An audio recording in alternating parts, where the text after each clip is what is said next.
ऐसा समर्पण कि जो बताया जाता है वो मेरे कल्याण के लिए बताया जाता है और उस पर चलकर ही मेरा जीवन आगे धन्य होगा और मेरे को आनंद की प्राप्ति होगी।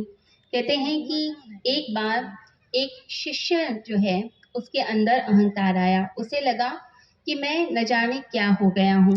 वो अपने अहंकार में डोलने लग गया। तो गुरु के पास जब गया तो सदगुरु के पास पहुंचकर भी कहने लग गया कि मुझे तो सिद्धि प्राप्त हो गई है, मुझे तो बहुत बड़ी शक्ति मिल गई है। तो अहंकार का प्रदर्शन करने लगा।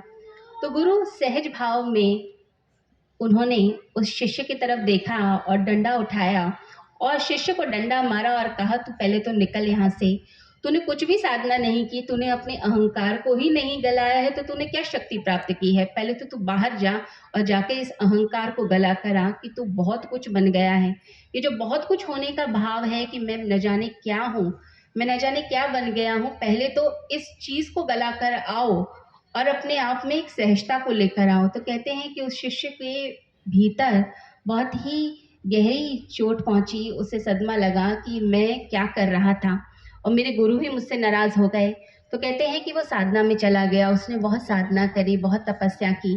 साधना करते करते फिर उसने ये निश्चय भी किया कि जब तक गुरु नहीं आ जाते, जब क्योंकि गुरु को पता चल जाता है कि हमारे अंदर क्या परिवर्तन आ रहा है, जब मेरा अहंकार गल जाएगा मैं प्रतीक्षा करूंगा कि गुरु खुद ही आशीर्वाद देने आएंगे।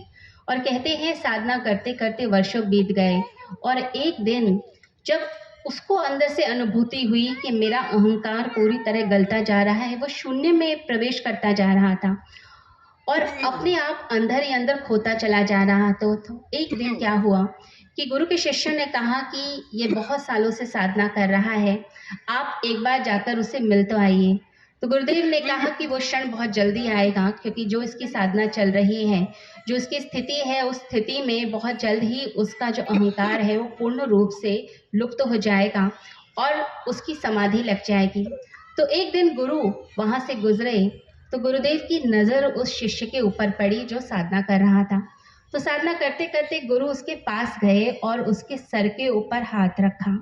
जैसे ही गुरु की कृपा दृष्टि पड़ी तो अहंकार का जो हल्का सा कांटा रह गया था, तिनका रह गया था, वो कांटा भी भस्म हो गया और कहते हैं फिर उसको समाधि लग गई।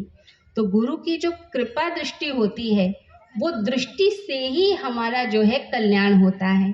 तो आप सभी यही प्रयास कीजिए कि गुरु की जो दृष्टि है वो आपकी तरफ पड़े, गुरु की मेहर आपकी तरफ पड़े, जिससे आपका कल्याण हो जाए। हमें ये बात याद